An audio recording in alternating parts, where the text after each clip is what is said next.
Hi, I'm Taylor Lonsdale, and my topic is bulk flow and filtration in the capillaries.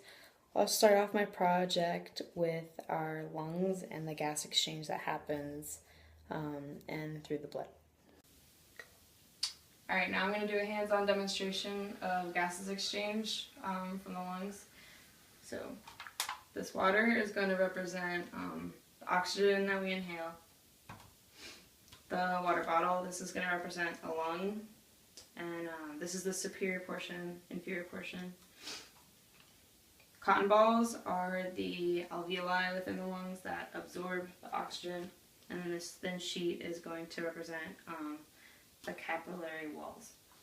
So capillary walls are going to go most inferior, then the alveoli.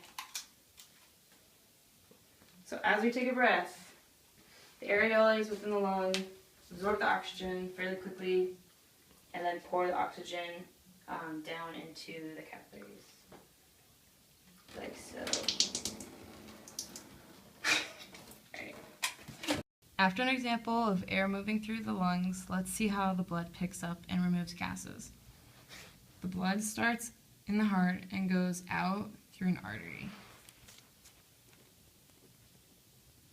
And this has deoxygenated blood, which is CO2.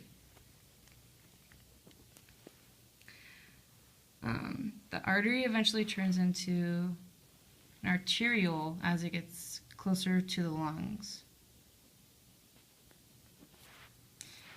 When it's right at the lungs, the arteriole becomes a capillary.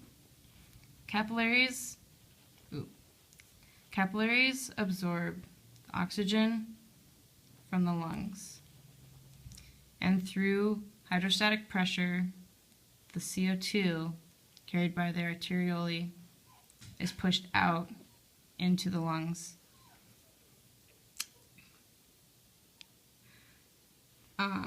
The blood flow goes forward into venules, carrying the oxygenated blood. Then the venules turn into veins, returning to the heart. Then the heart pumps the oxygenated blood to the body.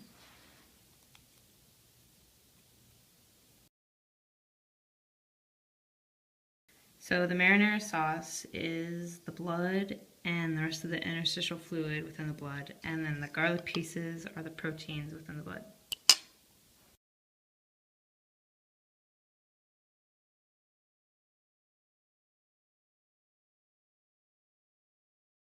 Our blood has pressure that gives it the ability to move around in the body. The measurement of pressure put forth by proteins in the blood is called blood colloid osmotic pressure, which is the garlic pieces in the mixture. The movement of water being pulled is called interstitial colloid osmotic pressure. Net filtration pressure is the difference between net hydrostatic and osmotic pressure. The blood is moving because of the heart and because of the proteins and the interstitial fluid in the blood. The lymphatic system helps maintain blood viscosity at its proper level.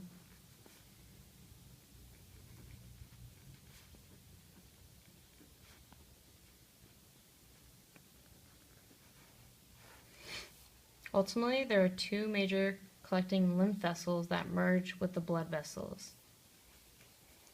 They're also called collecting ducts.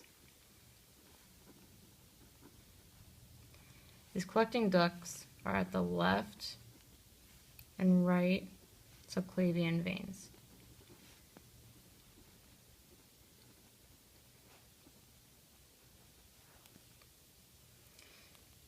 At the left and right subclavian veins, lymph is returned back into the blood. These two collecting ducts are the thoracic duct and the right lymphatic duct.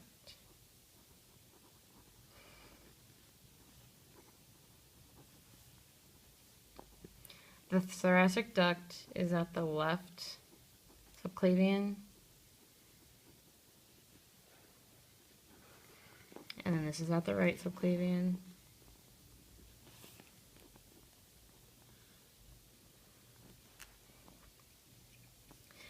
The thoracic duct does a lot more than the right lymphatic duct.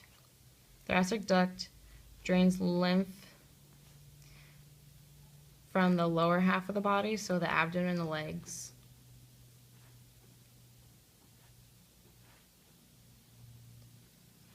And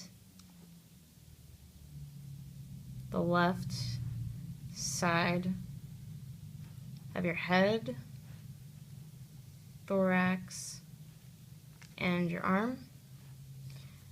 And the right lymphatic duct only drains the right side of your head, thorax, and arm. Capillary filtration is a constant action taken out by the spleen and lymphatic system. Oxygen and carbon dioxide are dealt with through reabsorption. That concludes my project. Thanks for watching.